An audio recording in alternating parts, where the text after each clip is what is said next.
What's up guys? Today I'm off to London, taking my GoPro with me, my camera with me. I'm going to take a couple of lenses. I'm going to show you how I take my photos, and then I'm going to show you 5 ways in which I make those photos more cinematic.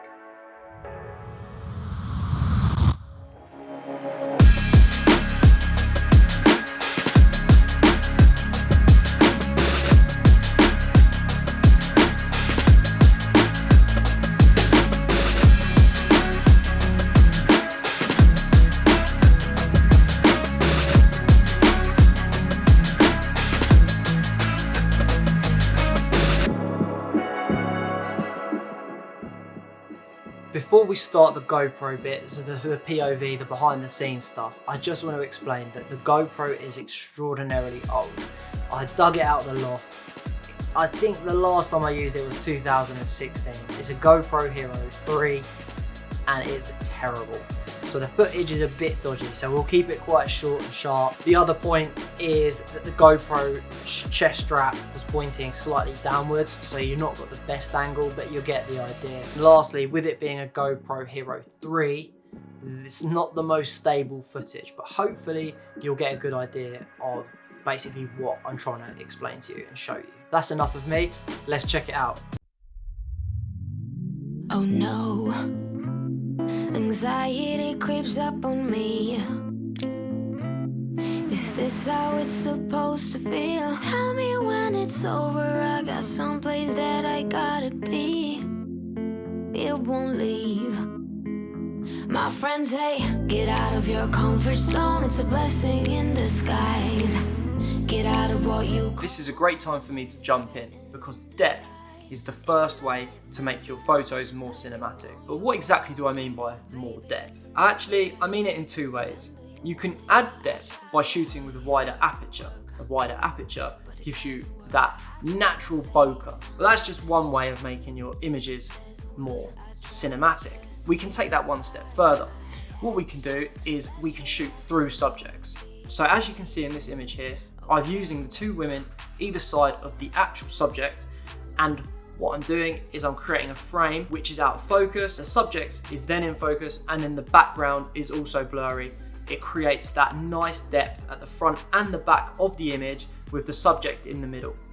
Whilst we're here, we'll also talk about the second way to make your photos more cinematic. It's a simple one, and actually one that kind of goes against the grain. Instagram has kind of taken over everyone's life, or smartphones maybe more so than Instagram, but everyone shoots 4x5 basically for your Instagram grid. Now, if you turn your camera the other way, yes, it does shoot the other way, believe it or not, you can create wider images that are much more cinematic. And if we crop them 16:9, they look even more cinematic again.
The third thing to consider is how the weather conditions, the lighting, and a subject can alter someone's perception of a photo. For example, we can create atmosphere with well-placed lighting, with rain, or with low sun, which will create long shadows across the floor. And don't forget the role that a subject can play in a photo. That doesn't necessarily mean street photography, it can also be for landscape photography. For example, if you see the photo that's on screen now, you can see that it's quite a cinematic photo anyway. There's lots of depth, the lighting's cool, and there's the umbrella, which is quite a nice little object to have. But the real draw is the fact that she's looking straight into the camera, which gives that photo a much more intimate feeling. Point 4, plays right into point 3, which is why I'm doing them together. And that is shooting at the right time. That doesn't necessarily mean the right time of the day, although shooting obviously for golden hour or blue hour will create a different kind of atmosphere in your photo completely. But you've actually got to take into consideration how different weather conditions can really impact on your photo. So if you're looking to create a moody photo, you wouldn't necessarily go out and shoot in the middle of the day when it's bright sun. You'd wait until the evening where it's darker and more mysterious. You might also wait until it's raining, or certainly there's a day where there's going to be rain, so you've got a nice overcast, cloudy sort of atmosphere. Me, for example, I love to shoot in the rain.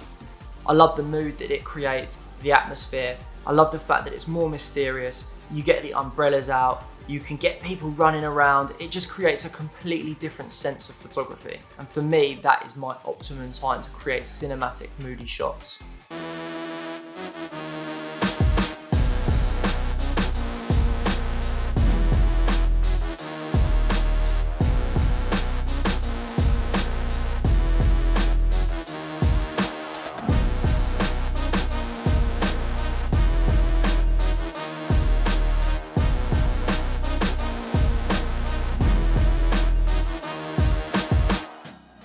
Point 5 is a little bit more to do with the editing process. Now, I'm not going to deep dive into how I color grade my photos or anything like that. All I'm going to do is give you a couple of quick small tips that are going to help you just take your photos to that next level. So I've fired up Lightroom, as you can see, and I've selected a photo. Now this photo has already been color graded. So all we're going to do is we're going to add these couple of little tips just to give it that little bit more of a cinematic vibe. The first thing I'm going to do is add a little bit of grain. I'm not going to go mad with it. That is obviously a personal preference and completely subjective. If you want to add loads of grain, be my guest. If you don't want to add any, that's also fine. But I'm going to add a little bit of grain just to give it that little bit more of a film vibe. Once I'm happy with that, I'm going to go down to the vignette, and all I'm going to do is I'm going to increase it slightly, play around with it a wee bit. And basically the reason why I'm doing this is to draw the attention into the middle of the photo. So some photos won't need this, some photos will need a little bit more than others. Again, it's completely subjective and totally up to you. For me, I add quite a lot of vignette. I like to draw the focus into the middle of the photo where generally the subject is. And that's 5 ways to make your photos just that little bit more cinematic. And to recap, we have depth, shooting landscape, consider subject and lighting, consider time of the day and weather conditions, and finally, just a couple of little editing hacks. So thank you for watching my first ever YouTube video. I hope you enjoyed watching it as much as I enjoyed making it.